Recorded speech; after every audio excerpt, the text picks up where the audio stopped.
Hello everyone, welcome back to my channel. আজ বিকেলবেলা ready হচ্ছি পিআরএম মল যাওয়ার জন্য।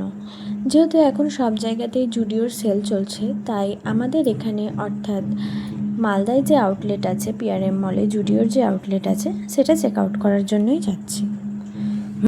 আমি তো প্রায় রেডি হয়ে গেছি, হালকা একটু টাচ আপ করেছি, আর আমি হেয়ারটা কম করে বেঁধে নেব। যেহেতু বাইকে যাব তার জন্য চুলটা পুরো ঘেটে যাবে, সে কারণে আমি চুলটা বেঁধে নিয়ে তারপর বেরোবো।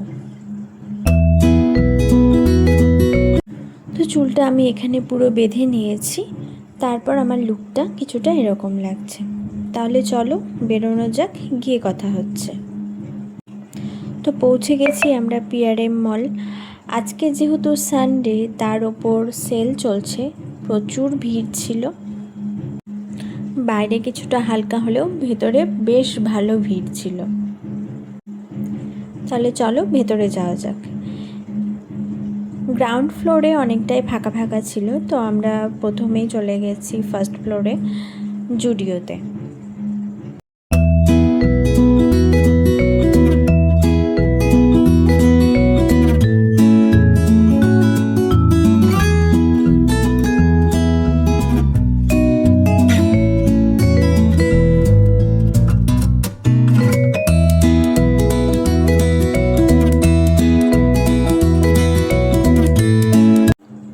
চলে এসেছি আমরা এখানে।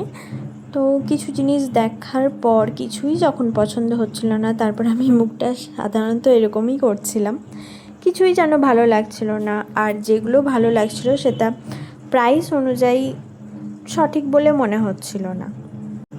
অ্যাট লাস্ট আমরা চলে আসলাম কসমেটিক্সের সেকশানে। তো সেখান থেকে আমি শুধু দুটো নেল পালিশ নিয়েছিলাম।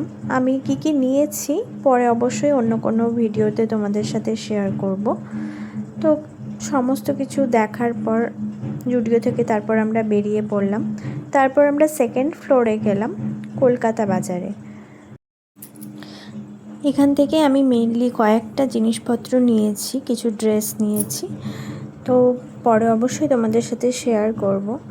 সেই ক্লিপসগুলো আর নেওয়া হয়নি, কিন্তু বিল করতে এসে এখানে এতগুলো রাশ ছিল, এখানে আমাদের প্রচুর টাইম লেগে গেছে। আর মেনলি এই বিল সেকশনটাই দেখেই বোঝা যাচ্ছে যে মেনলি কেনাকাটা সবাই এই কলকাতা বাজার থেকেই করছে। আর অন্য জায়গায় বেশ ফাঁকা ফাঁকাই ছিল। জুডিও যেখানে মেনলি সেল চলছে, যেটার জন্য সবাই এখন যাচ্ছে, সেটা বেশ ফাঁকা ছিল, সেখানে বিল সেকশন পুরোই ফাঁকা ছিল। তো সমস্ত কিছু কেনাকাটা করে বিল করে সমস্ত কিছু কমপ্লিট করে আমরা বাড়ি চলে আসছি।